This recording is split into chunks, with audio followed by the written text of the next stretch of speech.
Consider the following. That's refreshing. Is the audio going? It's going. Please consider the following. I found an intro. You just have to get it. Anyways, today, hello people. We are talking briefly. We have 1 hour. It was supposed to be 2. We are now cut down, but we are doing top 25 goalies since 1990. We will quickly, at one point halfway through the list, acknowledge 5 goalies before 1990 who definitely were all-time greats. Just unfortunately, because of the rule changes, etc., we don't really feel that they're eligible for a list of the modern era. We also didn't have the pleasure of seeing them play either. Yeah, that definitely affects it too. But I mean, the stats are definitely skewed because of it too. A lot of the guys post 1990, the goals against, the save percentages, they were pretty awful. So, and we were even discussing someone like Grant Fuhr, who's considered an all-time great, a great winner on a dynasty, has just absolutely horrible stats in up to today's standards. So if you want to start with yours, I guess hopefully we could each remember the 5 we said. Maybe we should have figured a way to give each other the list beforehand too, but it's going to more so just be discussion. But if you want to ramble your 5 off, we'll see it in all the clippets after. So we're going to go with the before our time, aren't we? No. We'll do that around 15 or so. Just start with 25 to 21, and then we'll do a brief discussion every 5. Alrighty, so when I was doing my list, I took into consideration stats as well as team accomplishments. So some of these guys don't actually have cups, but they have just some unbelievable numbers. So at 25, I had ranked Jose Theodore with a .268 save percentage and a 90%. And he was still able to maintain a 90% save percentage. Just say the names for first, and we'll discuss. And then Ron Hextall, John Van Beesbrook, Mike Richter, Cam Ward, and Olaf Kolzig. I had Kolzig higher for sure, just based on kind of who he played for, what he did in longevity. My 5 to start, I had Mike Richter 25, I have Braden Holtby 24, I have Nabokov 23, Sergei Gabrowski 22, and Corey Crawford 21. And I know a couple of those you're already upset about by the way you're looking at me. Yeah, let's just say I have Nabokov way higher. See, I can't really put him much higher. All he has is wins. I mean, his goals against his save percentage, yeah, they're all right. But when it came to playoffs, that team never did anything. They made the conference finals once or twice, but at the end of the day... They've also not done anything without him either. They made a cup final. They made farther without him than they ever did with him. I don't know. Definitely. I mean, when he went to the Islanders, he was okay, but he wasn't that good either. He was a bit older. In terms of being one of the best goalies of the 2000s, yeah, probably just, again, in terms of wins. He's second in wins in the 2000s. He has almost, I think it was 500, and it was all basically in that period. Only Martin Brodeur had more. Yeah. So I definitely, in that sense, I get it. But in terms of if I had one game and there's every goalie from 1990, if I'm picking Evgeny Nabokov, he's the 23rd guy I'm picking based on what he showed me, honestly. And I have him 12, surprisingly. So, Jose Theodore, did he crack your list at all? No, he didn't, because he only had that 2-year span, basically. He had the Hart-Vezina combo. I agreed, something hard to do, but it was also kind of given to him. Well, I think his record was like 30, it's very 21, difficult. and when 12. you actually take a look at the amount of players goaltenders that have actually achieved that, it's only like 3 or 4 guys. Yeah, but again, at the same time, if you look at wins, losses, and ties, his record was technically under 500, and he somehow got a Hart and a Vezina. His goals against wasn't under 2. His save percentage, I think it was just about 9. It was a great year, don't get me wrong, but there's been years that have been just as good. There's been years his career goals against is 268, which isn't bad, but again, and he has almost he was 91%. He was a borderline for me. The fact that, again, he definitely choked bad in playoffs every time. If you look at all his playoff stats, even though his save percentage in a couple times were about 910, 915, his goals against was over 3 in pretty much every single playoff run for the Canadians. And even though they did upset the Bruins a couple times, again, he just didn't. He choked, man. And they always had that problem. Remember, Huey came in, replaced him like nothing. Same thing with Price. I mean, so... I agree, he's borderline 25. I don't hate any. I don't think it's a bad pick at all. I had him like 26, 27, 28 kind of range. Same with Hextall too. That's the thing. Like Hextall just didn't do anything to me in the playoffs, but his presence alone gives him an argument here. I agree. Yeah, he's one of the most influential goalies of that entire era. And honestly, if I didn't have Mike Vernon on this list, I would probably have Hextall. But just because my main argument for where I have Vernon is going to be the fact that it's fighting, I didn't want to have too many goalies just, he's a fighter kind of thing. I agree, though. Hextall's presence is something. And Van Beesbroek, too.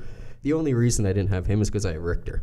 I mean, I think they were very similar. I think I liked Van Beesbroek more, but I didn't want to have him on there based on personal preference. I think I found their careers very similar, too. That's why I have them 22, 23. Yeah, I just have Richter 25. And I mean, Richter won the cup with the Rangers, and basically when the Rangers got rid of Van Beesbroek, they won the cup with Richter again. So that's why Richter cracks it again. Richter also won a silver with USA at a pretty old age, and he did very good in that Olympics, surprisingly. So I think overall, if you need a clutch performer, Mike Richter was actually a money guy, and because of that, he deserves a 25 spot just right there for me. And then I think before, who else did you have on there? Well, at 21, I had Cam Ward, and then 20, Olaf Kolzig. We'll go back to 20, just 21 to 25. So you have Cam Ward. See, Cam Ward's numbers to me aren't that honest. They're honestly not that good. They're pretty average. But with me, it's more just longevity. The fact that he's kept up pretty good numbers in now two eras, before modern and complete modern era. Well, at 700 games played, he's maintained some pretty consistent numbers. Like, is Corey Crawford on your list at all? No. See, that's where I would have the difference. I also have a bias against Corey Crawford. That's what I mean. I didn't want any bias in this list. It goes back a long time. I can't consider him just because of the small amount of games he's played. It is a small amount of games he's played, but I mean also... Like, most of the guys on my list have played 500 plus. That's fair. He might have about 500, but like in 6 of the 7 years, he's played at least 50 games. He has a .915 save percentage or above. He has 2 cups already. He has a 2.29 goals against and a .919 save percentage in the playoffs. And as I said before, I think those 2 cups are more a result of who he has a .919 save percentage in the playoffs. There's higher scoring chances in the playoffs too, you know. It's not like there's just shots from the point. Yeah. The numbers don't lie from that. And then Braden Holtby too, I doubt you have on there. No, I didn't. See, and for me, he just cracks it only because he got Washington over the hump, but he's also pretty much the best playoff goalie of this era somehow. I don't know how it happened, but let's see. So since coming into the league, he's 5th in wins, top 10 in shutouts, save percentage in .915 or above in first 5 years as starter. Already has more playoff wins than Roberto Luongo. 3rd best save percentage in playoffs of all time. And it's actually the best of all players with at least 80 games played. He has 82. So, I mean, the .929 save percentage in the playoffs is pretty insane in 82 games played. That's almost unheard of. Yeah, that's a full season. That actually is unprecedented numbers. And it is a short... Because you rarely see anyone over the 92. That's what I mean. So, I mean, it's a short stint, I agree. That's why he's shorter on the list. And if he keeps it up, but the last 2 years in the regular season, he struggled a bit. See if he can get back to it. But I think Braden Holtby deserves a top 25 spot. The only other one I have Bobrovsky 22. I don't know where you have him, if you have him.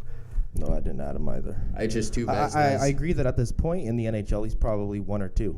Yeah, and 2 Vezinas already. 2 Vezinas. He has the most Vezinas in any currently active. But listen to these playoff stats.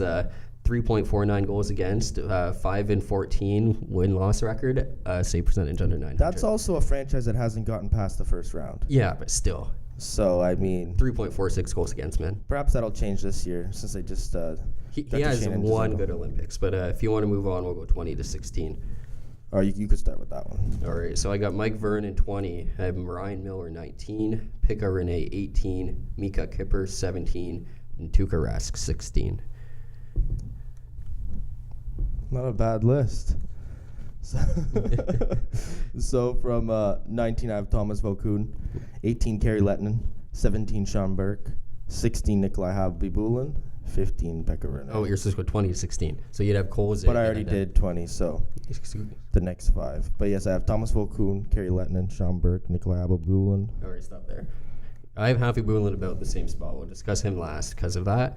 I didn't have Sean Burke again because he was pretty average to me. He longevity, yeah, but again, he was just pretty average. And there's a lot of guys who I think are a lot more talented. Again, if I have 25 goalies from 1990 on, Sean Burke's just not one of them. Maybe like 34, about there kind of thing. I really only placed him that high because the games played in correlation with the amount of wins. Like, the fact that I put Kari Lehtinen as 18 and Thomas Vokoun as 36. I mean, they're ranked 30th and 36th in wins respectively. So Sean Burke at 27 and a better save percentage than someone like Kerry Letton. That's the slight thing that edged it for me. See, Kerry Letton, I didn't have on there either. It surprised me looking at it that I think I said too. Kerry Letton's actually 30th in wins all time, which is pretty ridiculous.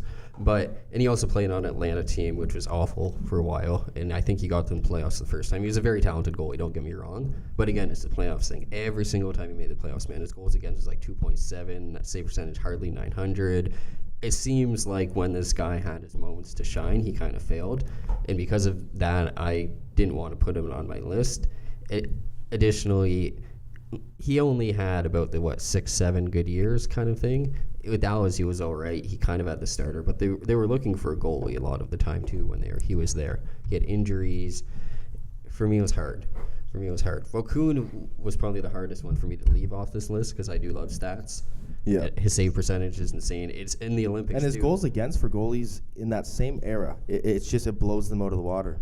Even when he got old, he had a playoff run with the Penguins. He had 11 games played. It was like a 2.12 goals against and like a 929 save percentage or something. Well, for me, it's 700 games played, and he maintained a 2.5 goals against. Yeah, that's very hard. And he was on bad teams for the most part. Oh yeah, for sure. Florida Panthers, the Predators, National Predators when they started, and I mean.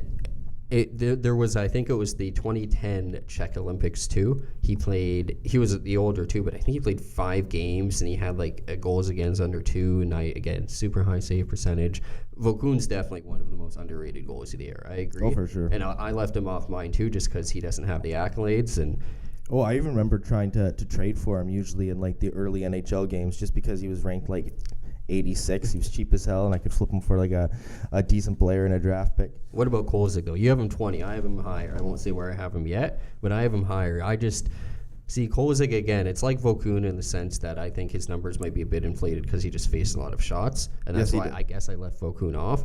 But I put Kolzig on because he had that one insane playoff run. Yep. It was, I think, a 1.71 goals. How far did they make it that year, though? Cup final, I'm pretty sure. Did they make it to the Cup final? They made it. I thought they They won. also had a heartbreaking conference final as well.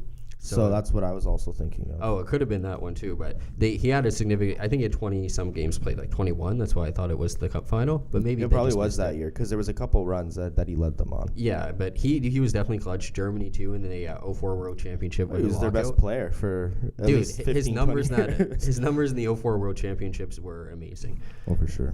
So I Kolzig a bit higher. I think again, just of the era, Kolzig's definitely one of the best goalies of all time.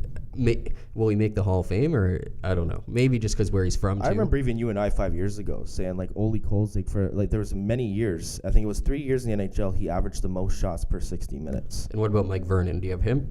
Mike Vernon, no, he didn't.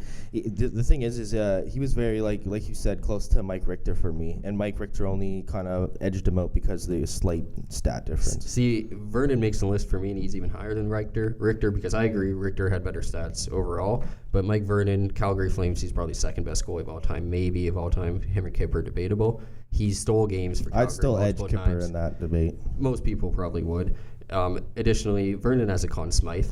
And I mean, he has that Conn Smythe when he's going head-to-head against Patrick Roy. And he was the only guy of that time in the West who was competing with Patrick Roy. And that fight, remember that one? Yeah, I remember that fight. I mean, that changed the momentum. Mike Vernon wasn't scared to change a game. Mike Vernon changed many games, and he also had a playoff run when he won that Conn Smythe. He had over 20 games played. I think it was goals against under 1 or under 2 or just about. So I think... And you're stressing playoffs a lot, and that's one thing that clearly gets overlooked, especially even with career stats.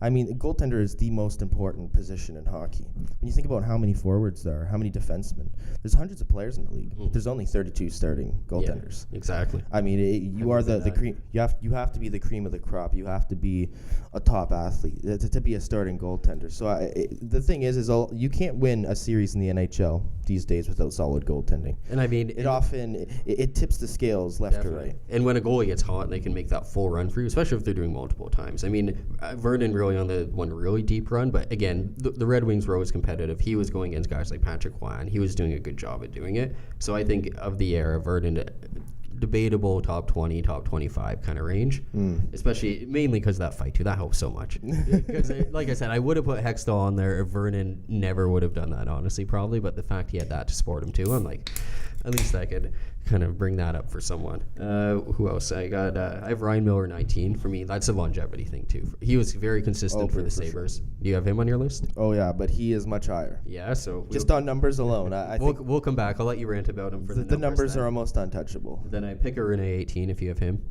Yeah, in fact, we actually ranked him in very, very similar. Like I said, he was 15 for me. Yeah, do you have any stats for him? I didn't write any down for now, but I've done enough. Well, he's top 25 in wins. And of this era, he's top 10 pretty much all stats. And that's since he's become in the NHL. He had, I think it was 80 less games than somebody that actually ended up having relatively the same amount of wins. So he was actually, it's just a higher win percentage. And then he finally got his Vezina. He got his cup. He overcame any woes.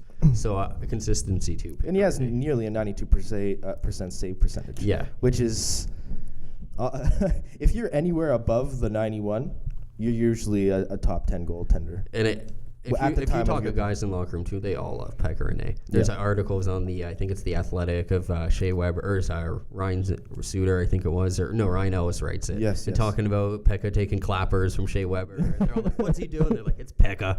Like, the fans love him. Everyone loves him. He definitely deserves a spot on it. I have And you and I were even talking about, you brought up Bobrovsky. I mean, you could make the case that's a 1 and 2 right now in the NHL. Easily. Close. Rask is probably up there too, and that's a guy so I've Kipper 17. You probably have him higher than, I assume. Well, I have him at a 13. Okay, so close. For me, it was just a short stint. I agree Kipper was a great goalie. He just didn't do it for a long time. Yeah. He only played 38 games, I think it was, for the Flames that 1 year where they made that run. Yeah. And he had great stats, but he had only 30 games. Against Tampa that year, wasn't it? Yeah, and Happy Boolin also won the Cup that year, so that's why I have Happy Boolin higher. But I think in terms of Kiprusoff's talent, probably he's definitely top 25. Undebatable. One of the most acrobatic goaltenders I've ever seen play. 100%.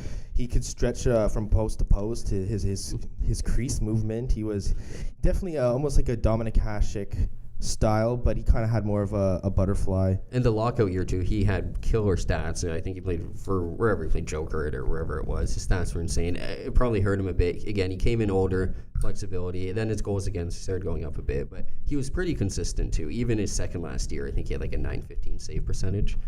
So he also retired a little bit early. He did. Okay, so compared to league standards. Yeah, that makes sense too. Like, it was kind of a surprise. Like, he had alluded to the fact that he was considering stepping away from the crease. But from 03 to 05, he's probably the best goalie, honestly. Yeah. And then I've said, and that's another thing I took into consideration. If you were the best goaltender, yeah, definitely for a span, that's where Theodore I agree with you, because that from 99 to 02, he's debatable.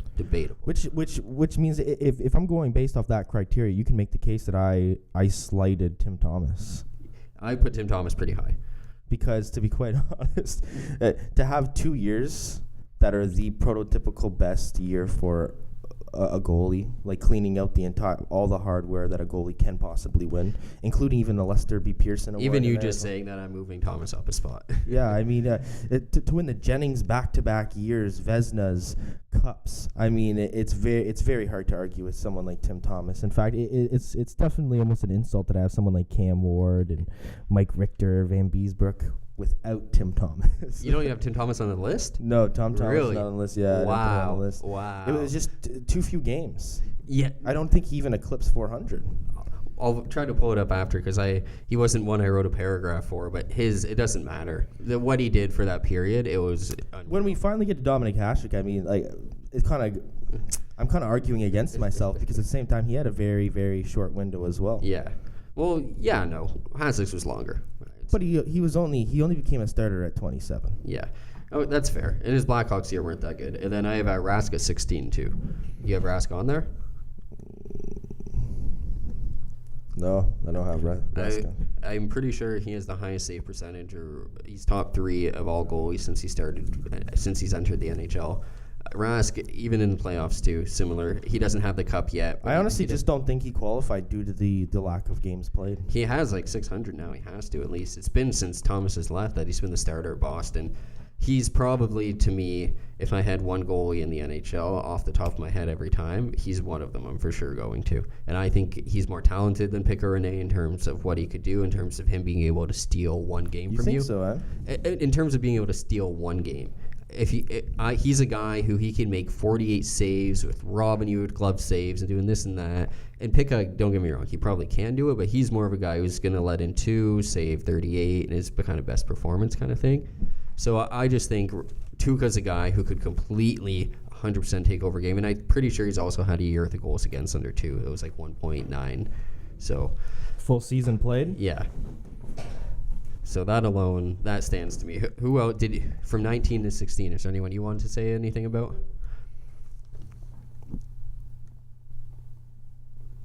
9 to 16. 19 to 16. 19 to 16.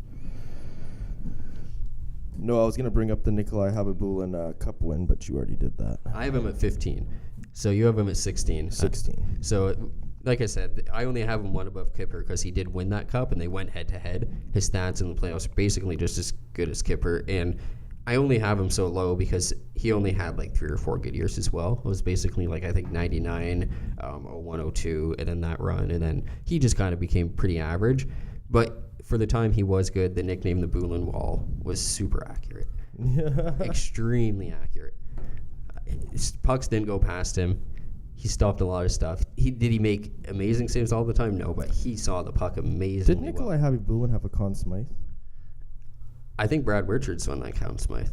It was. I don't think it was that year. He has another one? Not from Chicago, no. No way. Nikolai Habibulin had one and he didn't win the cup, didn't he?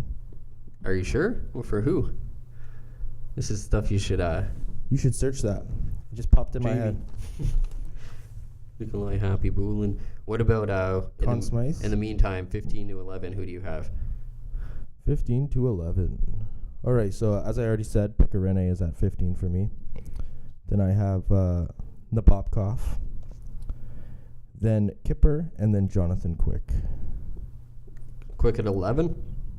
Quick is at 12. Who's 11? Carey Price. I told you last night, I don't think that Carey Price is going to quite crack the top 10. But he's just slid in there. He bumped up a couple spots just because the stats are just fucking ridiculous. No, Habibulin doesn't have a Conn Smythe. It says he's a 4-time All-Star. He definitely had the best playoff stats of any goalies that year, but I'm pretty sure Brad Richards won that Conn Smythe still. Oh, also in the 2011-2012 season, he had the lowest goals against through the first 9 games of his season since the NHL expansion of a 0.98. Holy shit. Good for you, Nikolai Habibulin. You were old as fuck then.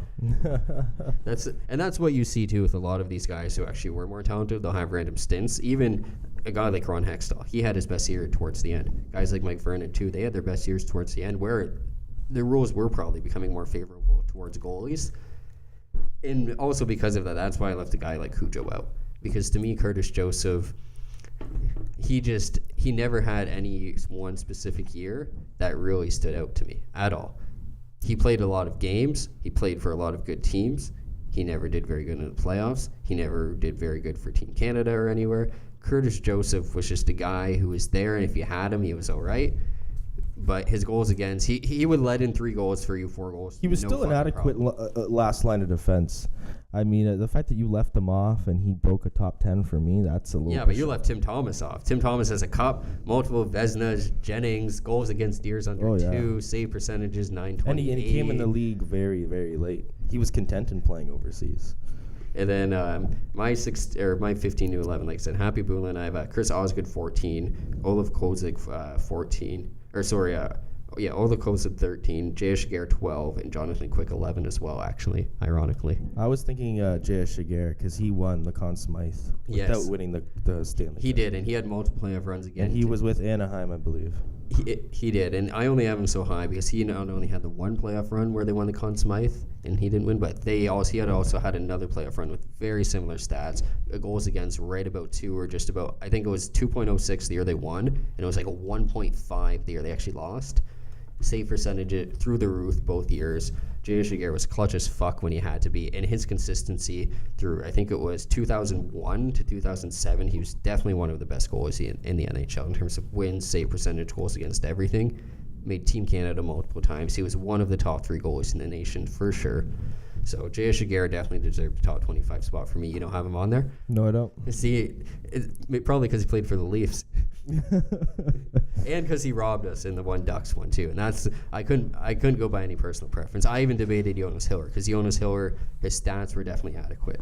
Oh, for sure. For me, it was just games played. Yeah, that's why I didn't have him on there too. He was basically just like 6-7 years, and he just basically dropped completely out. Oh, because that's why I mentioned a lot of the games played, just because a lot of the times you play an extra 100 games, those stats are dropping off of a cliff. It's very hard to keep up that longevity, the continuity of it. It's just because usually a prime for a goaltender is not 10, 15 years. You know what I mean? It's a very short stint. So and that's when looking at the stats, you start to realize. So whenever you're able to play 600 plus games and maintain plus 90% save percentage or underneath 2.5 goals, that's above elite. You should be considered in the top 25. And then before we both rant about Quick, I think I mentioned in mine, I don't think you mentioned him yet, Chris Osgood. I feel like you might have him in your top 10 then. He just cracked the 10. In fact, I ended up moving Carey Price down and switching for Chris Osgood. Just because of playoff success or for playoff longevity? success? Oh, for sure. Yeah. He has, I'm pretty sure, the second most playoff shutouts. Yeah. And these insane numbers. I mean, and those last two Detroit years too. I think he had like 40 playoff games, and if you look at the stats he had, it was. And you could make the argument he was just on a very consistent team. But I mean, at the end of the day, you could do the same thing for Martin Brodeur. You can do the exact same thing for Patrick Waugh. Oh yeah. I mean, Patrick Waugh might have cups on two different teams, but he also went to a team that was beyond stacked. Come on, like Joe Sakic, Milan Hajduk, like the players that they had at their disposal. You had the tools to win. All you basically had to do was block your 20 shots a game. Same thing as Chris Osgood. He doesn't have all the saves behind him. He doesn't have the 28,000 saves, which is a record for someone like Martin Brodeur. He doesn't have that. But at the end of the day, he was an adequate last line of defense. He did his job when he needed to. I mean, in some of these numbers, come on. And he's 13th in wins. So, I mean, at the end of the day, 3 cups, 3 Stanley Cups. He has 2 Jennings. Which also, the contributing factor to the Jennings was clearly the fact that he was only getting 20 shots a game. If you honestly, if you took the stats from that year, I guarantee he wasn't even top 10 in goalies for shots against. I almost can guarantee it. But he did have 2 Jennings, you know what I mean? And he's 8th in playoff wins. So at that rate, I mean, you have to. He was a champion in both regular season and the postseason. So for me, Chris Osgood has more to show. In St. Louis too, whenever he went to St. Louis, he had 1 good year as a starter too. It was a very low goals against, good amount of wins. But to me, it's the fact that there was multiple playoff runs, not just one, multiple times. This guy stepped in when he had to be the guy to step up. In fact, I don't know if you remember this, but I told you that when Upper Deck started to expand insert cards for trading cards, I ended up getting this one, and it was a piece of net, I think, from 2002. The Wings won in 2002, correct? Or was it 2003? Yeah, I think 2003. I think. Or was it 2004? No. 04 was Tampa Bay. 03 would have been the year before. I think that would have been Colorado, and then I think it would have been Detroit. Then Dallas. So it was 02. So my initial frame of mind was correct. I actually have a card with a piece of Chris Osgood's stick. Oh, from the from the Stanley Cup final. Damn. I know, and it blew my mind because I'm used to just getting the jersey cards. Yeah, I've had like a Rick Nash and Mike Comrie, but like something like that. Oh yeah, and even my buddy, he ended up getting one with a piece of net in it. Like the amount, that's crazy to me. I want to appraise it to see what it would be worth these days. No, definitely, especially too because Chris Osgood definitely is one of the best playoff goalies of all time. He had the cool mask too, and for sure. There is funny stats when looking it up too. Like I saw like Martin Prusek, I think he's like top 15s of wins of the like 1990s or 2000s or something. Fucking Martin Prusek, shout out. But Chris Osgood, like when I was researching him, I could not believe he's definitely a very overlooked, underrated goaltender. And I think it's just because he wasn't spectacular. He wasn't flashy. He wasn't the character you expect a goaltender to be. He wasn't talking to his goalposts. And I think the flashiness is just why I have Quick a couple of spots ahead of him because, I mean, same thing with Jaguar because I guess technically they did similar things to Osgood. Jaguar a bit better in the season, same thing with Quick, but we've both had Quick at 11. And I mean, the main thing for me for Quick, it is the combo of regular season and playoffs. Yeah. I mean, he had, the one playoff stint when the Kings actually were like a mini dynasty almost. Yeah. He had 64 playoff games from 2011, 2014. He had a 1.95 goals against that at time and a 930 save percentage. And of all goalies with at least 80 playoff games in the last 25 years, Quick is 5th in save percentage, 7th in goals against. And then in regular season, it's just as good. He's got the 40 wins once, 30 wins in 6 of the 10 years. I was going to say, those playoff stats are pretty much just carrying over from regular season. Oh, yeah. Which is not very common. At the end of the day, a lot of these goalies we're talking about are great regular season goalies, but then when they jump into the playoffs, like they're usually goals against or above the 3 mark. And then before we get into the top 10, we'll do our going back list. Top 5 before our time. So it was mainly, again, we didn't see them play, so it's mainly just basically looking at statistics, try to go off what was said, what videos that were seen, etc. My 5, I have Glenn Hall at 5. I have Johnny Bower at 4. I have Jacques Plante at 3, Ken Dryden 2, and Terry Sawchuk at 1. Oh, really? Yeah. Do you have any reasons for that? Some of those guys didn't make mine, so well, what's yours first? Well, mine, I went... Vladislav Tretiak could be considered one of the greatest goaltenders of all time. Yeah, see, because there's no NHL stats from that's the only exactly. reason why. I didn't feel right ranking him over someone like Terry Sawchuk, or Bill Durnan, or Ken Dryden, and Jacques Plante in complete order. I didn't feel right doing that. But at the end of the day, he for the Red Army squad, he had 13 league titles, 5 straight MVPs, and he in the 81 Canada Cup, he posted a 1.33 goals against when facing the world's best team. So he played the NHL All-Stars. Okay, like the cream of the crop of the NHL would go to these tournaments, and he would let in 1 goal and face like 50 shots. You know what I mean? And that was back then too. And he's widely considered by many of the All-Stars of the 80s to be probably the best goaltender who ever played. Even someone like Wayne Gretzky, he has a whole chapter in his autobiography just talking about Vladislav Tretiak and trying to get him over. He actually was drafted by the Montreal Canadiens. He just never got a chance to play. How many teams were in the NHL at that point? What year was that? It would have been early 80s. So there was quite a few. Oh, yeah, definitely, yeah. Quite a few. There was probably like 20. Damn, so he just money, or what was it? The problem was it was the Soviet Union. Mm. They wouldn't actually allow any of the Russian-born players to come over and play. Yeah. That's why a lot of these top skills... Oh, yeah, the Alexander McGillney. Yeah, there was a lot of issues with this, okay? And the hard part about the fact that Vladislav Tretiak never got a chance to play in the NHL was that at the end of his playing career, it was a few short years after the fall of the Soviet Union happened. Yeah. And then all the Russian players flooded over, and we ended up seeing the... Was McGillney the first one? Because I remember seeing that thing. He could probably be of the first batch, the first maybe like class. the first like kind of big one. I'd like to think so. That makes sense. Yeah, for sure. And Terry Sawchuk at number 4. See, I had him 1. He's basically, what is he still? Is he still number 2 in shutouts to this day? Well, yes, he was the first goalie to actually reach 100. Yeah. And that record stood for 39 years. That's like the Will Chamberlain of the NHL. It wasn't until Martin Brodeur passed him in 2009. And it felt like no one was going to pass him, honestly. No, exactly. There's only 2 goalies that have hit 100. Yeah. I don't think there's another goalie who's hit 90 yet. No, definitely. No. I think maybe... third or fourth. Well, there's a couple guys from the 20s and 30s that ranked up there, but I think of active goalies, the next one would be there's Roberto like Luongo. George Hainsworth and stuff like that. There's a couple of those guys that and it's hard to consider them at the end of the day. The league didn't even prohibit goalies to go down on a knee back then. And if you look at their stats in like 800 games, they have like a 2.2 goals against it. You can't compare that. And save percentage wasn't even calculated then either too. I tried to leave those guys off. Johnny Bower, I think it was calculated then. Yeah. And he's a guy who again he just made it. It was between him and Glenn Hall for 4 and 5 for me. Glenn Hall was actually a pretty talented. And I considered all of them. I couldn't say no to the hardware of these players, of Jacques Plante, Ken Dryden, Bill Durnan. Like Bill Durnan, I had only heard him in passing. I almost felt incompetent for not ever actually like digging deep into this guy, you know what I mean? Because these numbers are just incredible. So for Terry Sawchuk, I agree that I had to have him pretty high. At 4, I couldn't place him ahead of many people just because he didn't have the Vezinas that these other candidates had. He also had the tragic death though, randomly. Oh yes, you can.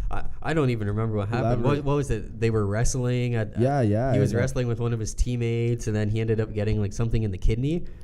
He got like a knee or something in the kidney. And was then it not a street fight? No, he was wrestling with one of his friends, like his teammates. It wasn't even a street fight. It wasn't like head to the midsection. Yeah, like they were just like horsing around, something stupid like that, and something internal just like fucking broke down because of it, and then he ended up fucking dying suddenly. Like he was still playing when he died. And the other impressive stat, I mean, as we already mentioned, this is a different era. So I mean, there was a different skill set even amongst the entire league. Sure. But Terry Sawchuk, for 971 games played, has a 2.5 goals against. Yeah.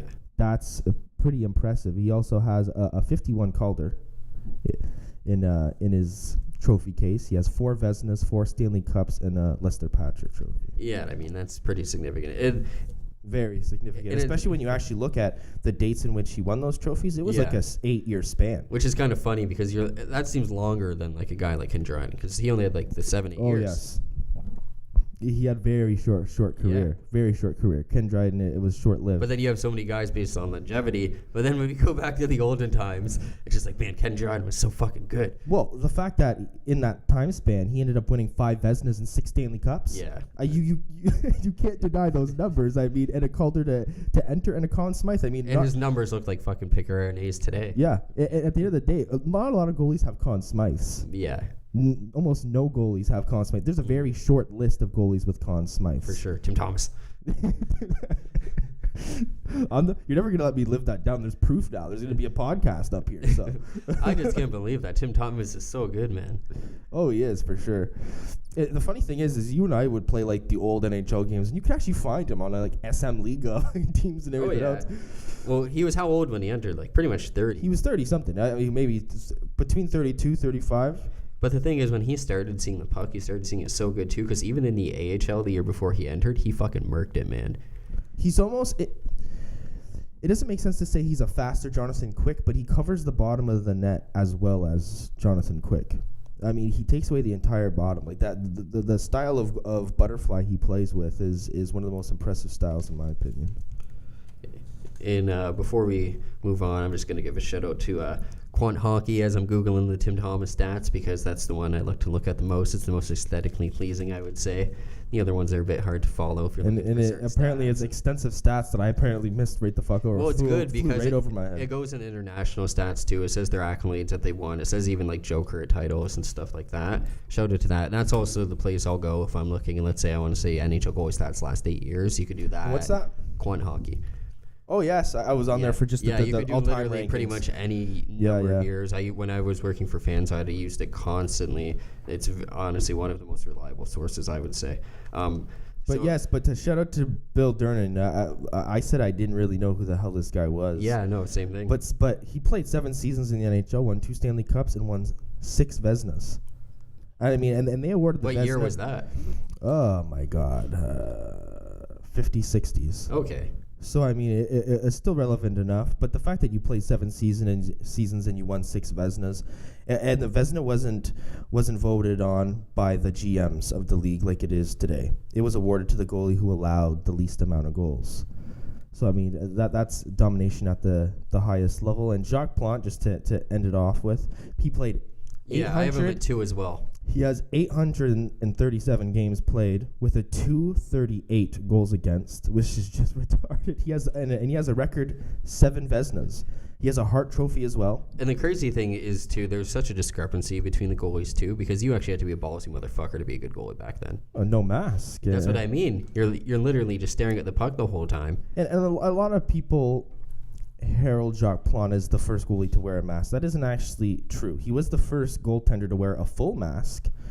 But technically, Clint Benedict was the first one who wore it. Was like a nose covering because he was tired of breaking his damn nose.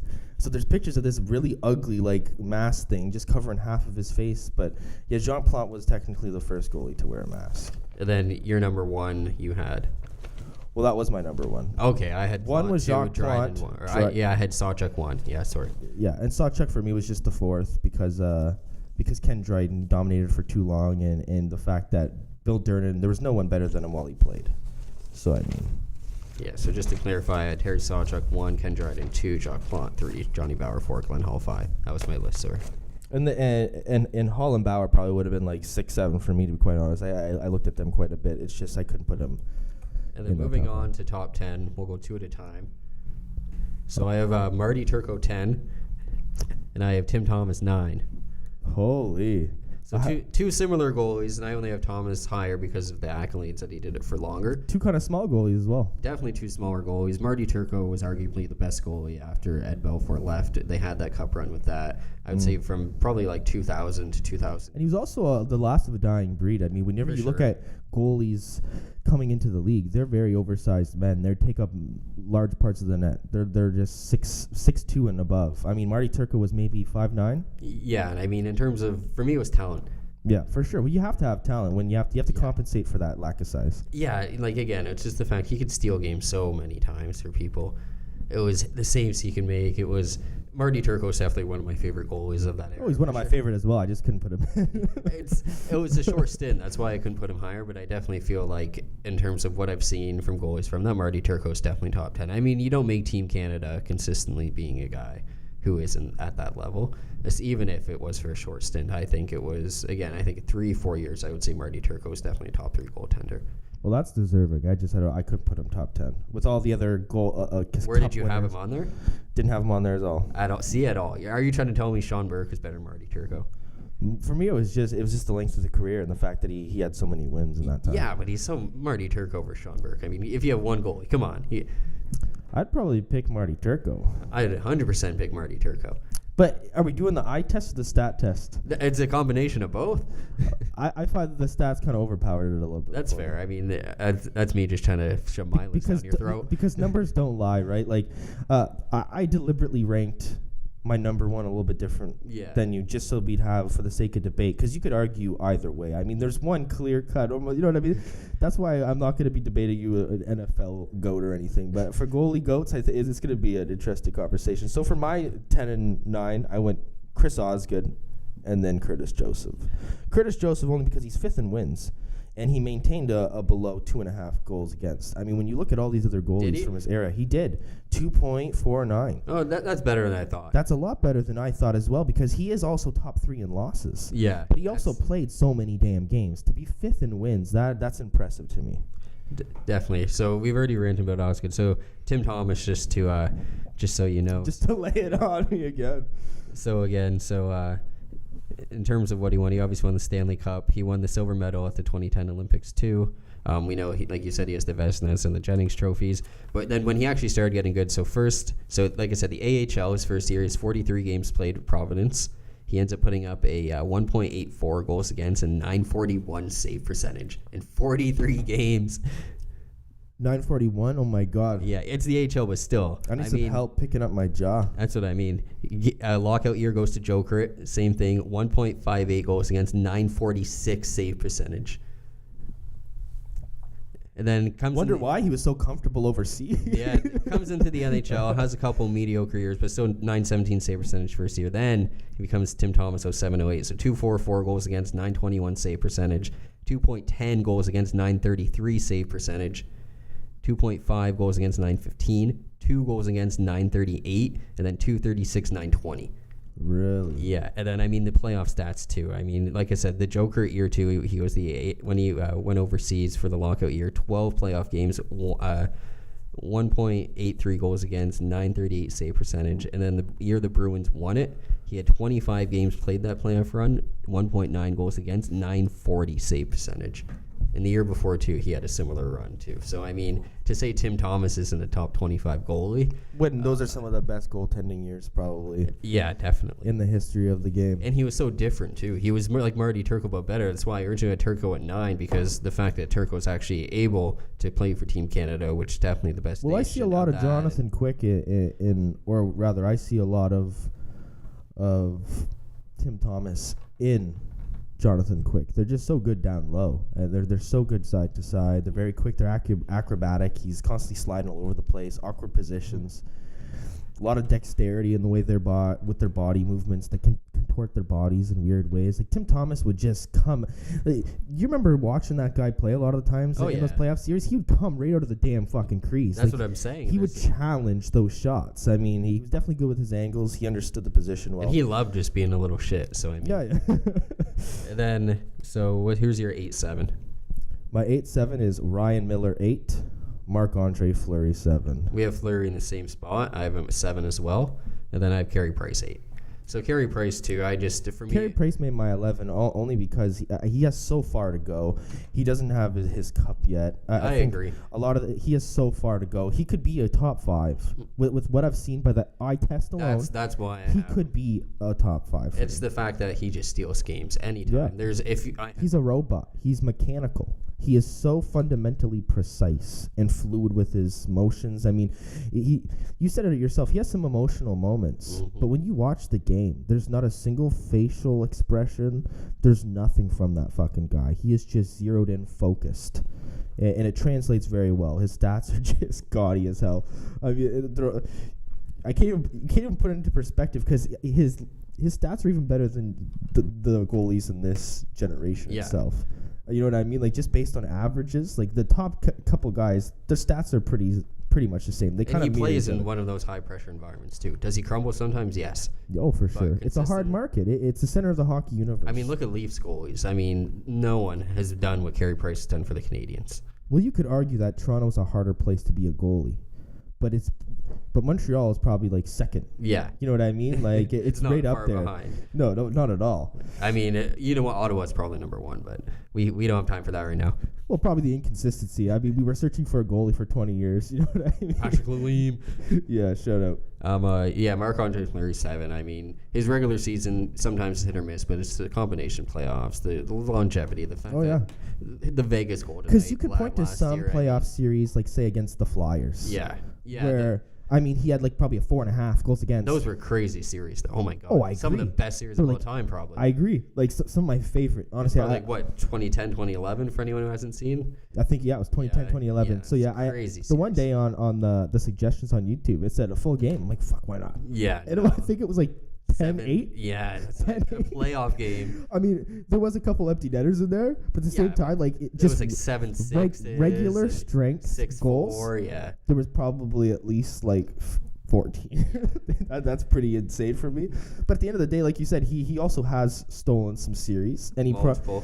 And especially stole the cup, especially one save. I was gonna say, especially that first cup. I mean, he was he brought a different level of intensity to that roster. I mean, they didn't need any more stars, but he broke into the league like the Kool-Aid man. Like, oh yeah, he came through with exclamation point. So I think Marc-Andre Fleury very deserving of the 7th spot. He's at the end of his career. I don't know how long he has. But even the last run too with Vegas, that was impressive till the very end. Yeah, for sure. And the teams he had to play to get to that road. I mean, and then what about 6 and 5? I have Henrik Lundqvist and I have Ed Belfour 5. This is where our list is going to pretty much almost be the same. It's going to be one spot removed here and there. So with my 6, I ended up going Ed Belfour. See, very similar too. And with 5, I went Roberto Luongo.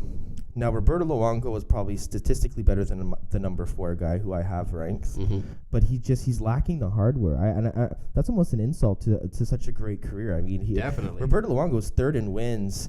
He's tied for regular season wins in 1 year at 48. He has 77 fucking shutouts. 7, yeah. That's multiple teams too, Florida, Vancouver. And he has, I think, 150 more wins than losses. Dude, even this year, he's how fucking old? And I think he's like 3rd in save percentage this year. I haven't counted, but how many seasons does he have plus 40 wins? Probably 3. That's my guess, and that's a lot more than most people. He is insane. The fact that he doesn't have a Jennings trophy, he doesn't have a Vezina trophy. Doesn't have a cup. He doesn't have a cup. I mean, he has one Stanley Cup appearance. Yeah. So at the end of the day, he kind of choked. That's why I probably could have put him 4. Yeah, he's just lacking the hardware. That's where I have him. So Ed Belfour does have a Jennings. He does have his. So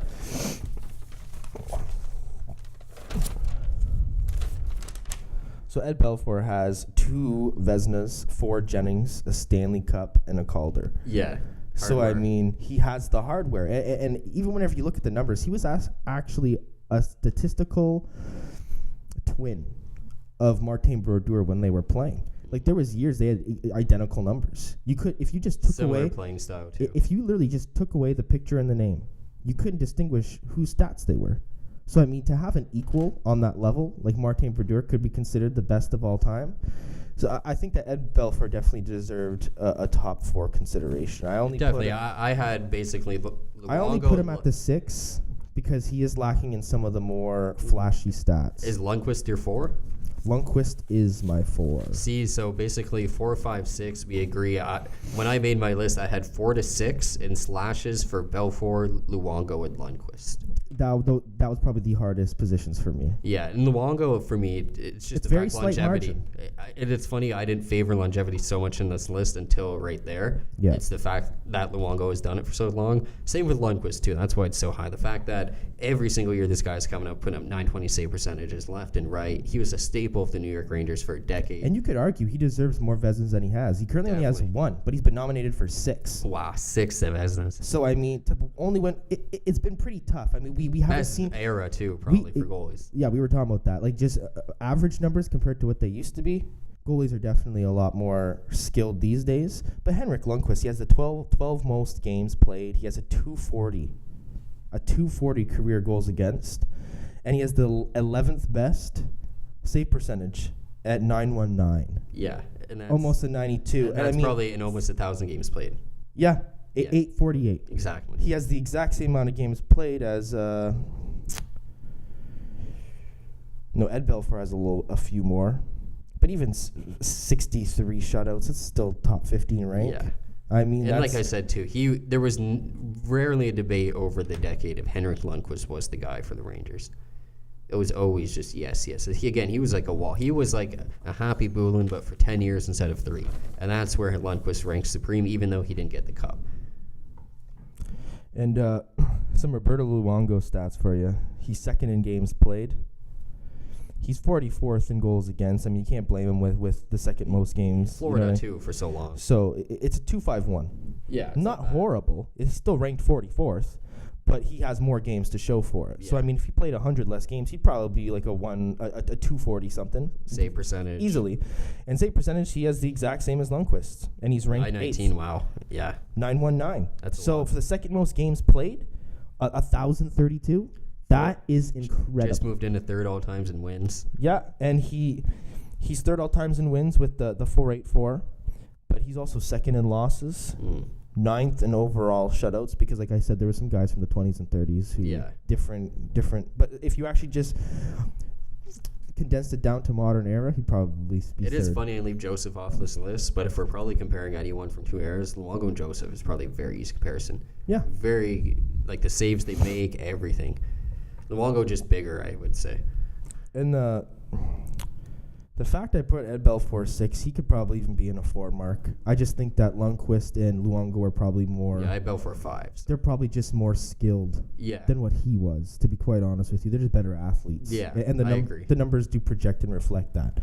So with number 3, I think this is very easy. We're both going to have the exact same one. So, yeah, we won't spend too much time on it because we're short on time. Mr. 3-3. Patrick Waugh? Yeah. Yeah. So, I mean, it's hard to argue with Patrick Waugh. He is... We already said it's very hard for a goalie to win a Conn Smythe, and he has a record 3 Conn Smythes. No other player in NHL history has more than 2. So, I mean, at the end of the day, Which is why I had Vernon on there, just the fact that he actually stole one from Ra. Yeah. I mean, the fact he was able to go head-to-head and actually... So, I mean, these top 3, I think that number 1 for me is the skill king. The skill king, the one who is just the most skilled. Second is probably the accolades. The accolade Where king. I just can't deny. And then third, I think, is more the playoff king. I think That's Patrick fair. Waugh is easily playoff king. I mean, we always say in other sports, when you can actually switch teams and find the same success, maybe you're that defining factor. Maybe you are the reason why these teams the are Canadians succeeding. haven't won a cup since. And they were very offensively hindered those early Montreal teams. They weren't scoring goals. They were going overtime every fucking game. He needed to stand on his head. He established himself as one of the best. No wonder he goaltenders. just stormed out the one game then.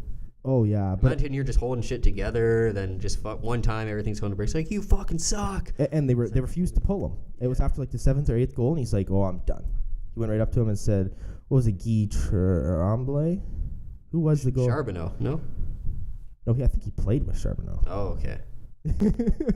He later became a coach. Yeah, that's why I was like, wasn't he coach then too? But I mean, 4 Stanley Cups with 2 different teams. Yeah. I mean, he definitely had an easier time on Colorado. They were a much more stacked team. But to win 4 cups on 2 different teams, that's almost And unheard like I of. said, too, the fact that the Canadians Not even the great didn't one, find Wayne the Gretzky. success after, too. No, exactly. It's not like Wayne Gretzky, he left and then they won the year after with Mark Messier leading the way and winning the Conn Smythe.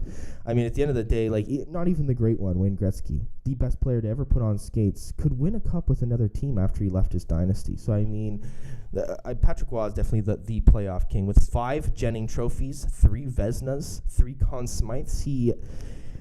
The 3rd or 2nd spot is his. And his presence was known, too. Oh, for sure. And he even won Jack Adams. Yeah. I mean, like, how many players can say that? Yeah. You know, he didn't last long. Though. His temper boiled But he also over. changed the pulling the net thing, too. I mean, to this day, there's still guys pulling their goalie at the 3-minute mark. Oh, yeah.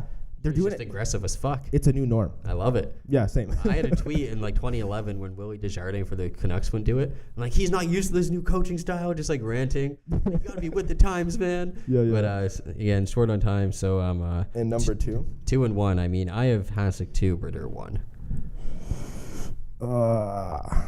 See, if you just go based on the hardware and the numbers, I mean, when you look at Martin Brodeur, 1,266 games, that's a league record. He has the 2nd best all-time goals against. In those 1,200 games, 2.24.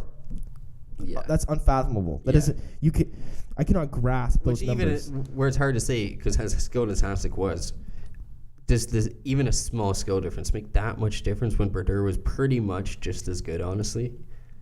And that's where our lists differ. I have Dominic Hasek 1, Martin Brodeur 2. I mean, you can easily make a case for Martin Brodeur because he's first in wins, first in losses, first in shutouts, first in games played, 4 Vezinas, a Calder, 3 Stanley Cups, and 5 Jennings. But where I would make the argument for Dominic Hasek is no one has dominated a position in hockey other than Wayne Gretzky for the same period of time as Dominic Hasek did. I mean, he's the only goalie to win 2 Harts and one of only 2 players to win back-to-back Harts. He was nominated for 5 Hart trophies. 5 Hart trophies. I mean, that's not very, very common for a goaltender. And Hasek is the only goaltender to ever face the most shots per 60 minutes while also leading the league in save percentage, and he did it twice. I mean, he carried his team when he had him. And he also has 6 Vezinas, 2 Stanley Cups, 3 Jennings, and a very improbable gold medal in the 98 Olympics, which resulted in Wayne Gretzky saying Dominic Hasek is the best player in the world. I mean, before I could support Hasek, I'll have to rant for Brodeur. So, I mean, if we're looking for the amount of wins Brodeur has, it's almost more wins than Patrick Roy and a guy like Corey Schneider has combined. Oh, yeah.